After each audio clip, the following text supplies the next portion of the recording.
I found myself at an open mic night as I stood in front of a full audience for the first time as a poetic performer.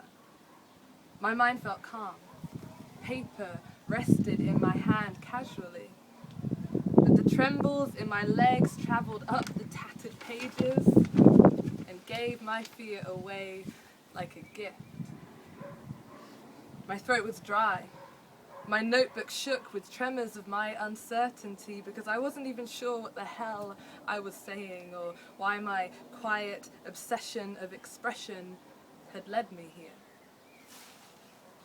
The audience just stared at me with eyes that turned into lips. I opened my own mouth and they drank from me. All eyes were on me and I felt sick, but I read undeterred from my script. And I wondered what I tasted like. Then it was over, before it had begun, and somehow I felt bigger.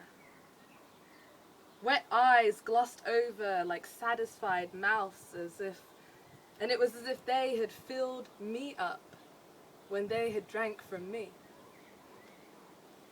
I took a seat in the audience and then I turned into a pair of lips that guzzled up other people's intimate testimonies. A whole community of storytellers opened up before me. A woman performed a literary autopsy before the microphone and I saw dusty ribbons unfurl from her wrists. They were pink with the suicidal care of a lover's razor blade kiss, and her words,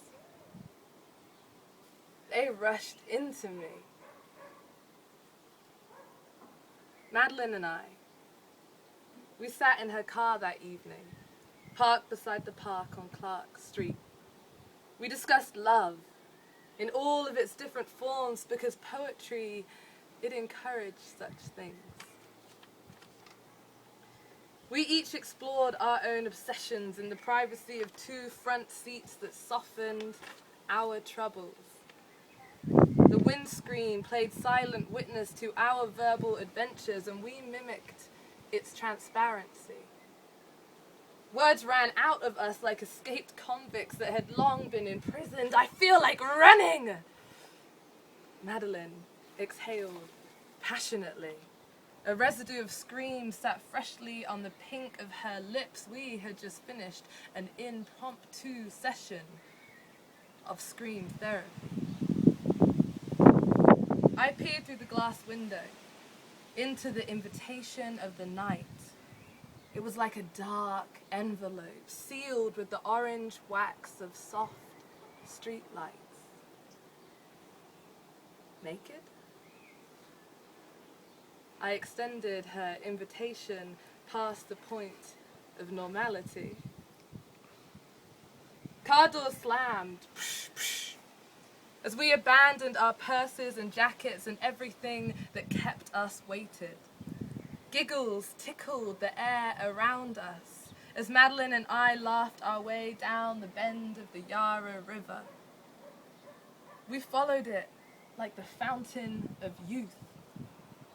Our bare feet pitter-pattered across the bounce of a wooden bridge and we began to throw our clothes down like they were crumbs upon a breaded trail.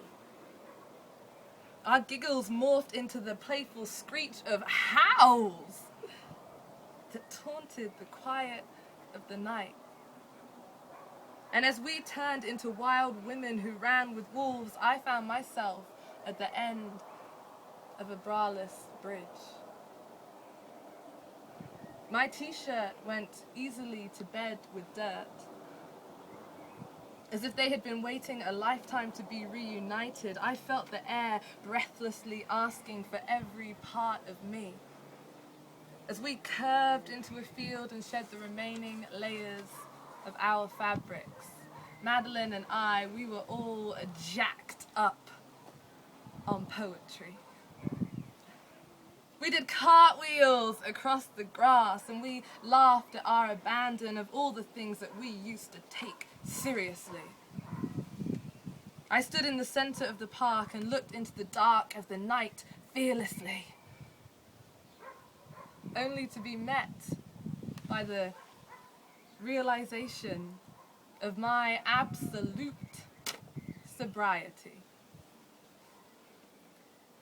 We had become strangers, sobriety and I.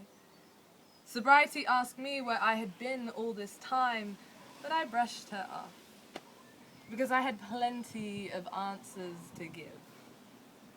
She had the concerned eyes of a mother, and she pulled out a picture of me sat in my bed at 7 a.m. drinking leftover wine and looking like shit.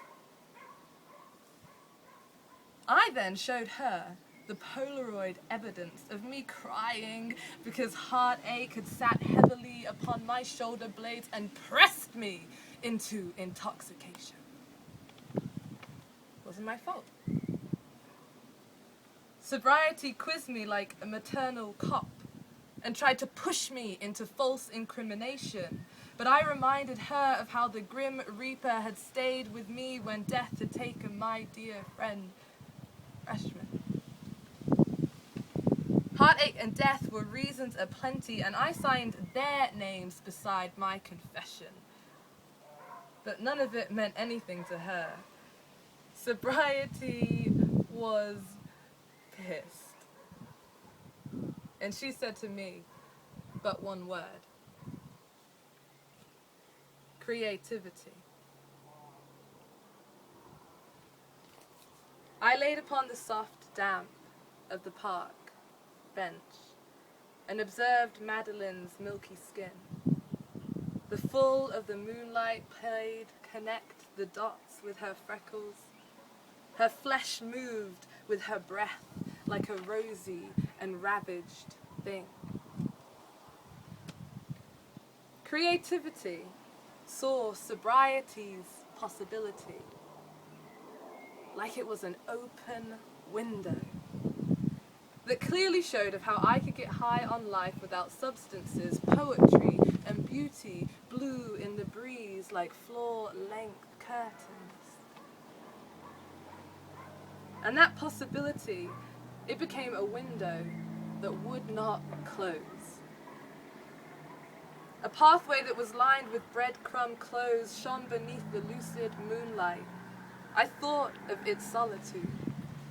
I saw in its lonely trail that my distraction with other people's lives had left me stained with tobacco fingertips and red wine lips. My heart was a hopeless romantic that was saturated with the beauty of strangers that I had turned into loved ones. The path, it stood alone, and showed me that I too would need to leave it all behind, because I could not use death as an excuse as to why I was having trouble living a full and clean life. It was bad manners to stay in bed with heartache at 7 a.m. drinking leftover wine. So I breathed in the night air with naked skin and wolf's breath, and I began to entertain the idea of clean living. Images of rainforests and meditation joined me upon that picnic bench. And I knew that sobriety had only scolded me because, well, she had barely recognized my face when she saw me. So from beneath bare arms, the crutch of intoxication, it quietly fell from me. Madeline and I, we held poetic hands, and we followed the breadcrumb trails of our clean clothes. And I wanted to be like them. Thank you.